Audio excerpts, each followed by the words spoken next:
Hello, good morning. Ayan po, today po is Saturday. Wala akong pasok. Kaya, ako para hindi masayang ang oras, nagdinis ako ng aking bakuran. Ayan, unang-una, ayan, nagtrim po ako ng halaman. Gawa ng malapit na po yung summer.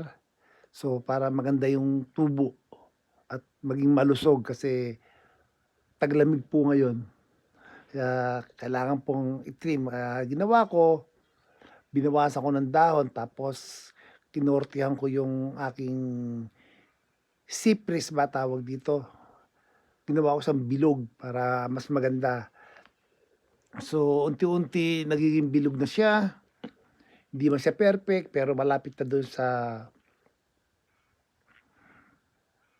paunti-unti yan, darating ang panahon na mabibilog siya, maganda pagkabilog niya kasi nga mapupuno siya ng dahon unti-unti. Sa ngayon, tinortihan ko lang muna siya ng bilog para magandang tingnan. Kasi mas maganda yung sa entrance ng bahay, 'di ba? Pabilog parang bola. Kaya naman tiyaga lang. Kaysa naman sa loob lang ako ng bahay, at least ito, nalinis ko pa yung bakuran ko. Ay, shoutout po sa ating mga kaibigan, sa ating mga viewers. Kamusta po kayo? Laban lang tayo.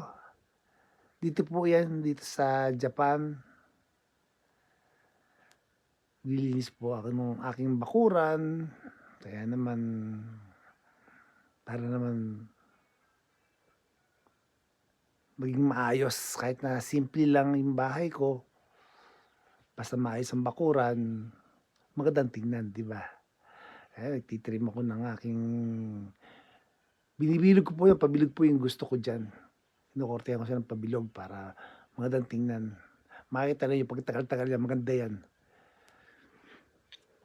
Lalo pagka summer magiging green yan. Magandang tingnan yan. Sa entrance ng bahay, oh, 'di ba medyo bilog na siya. Harap na mga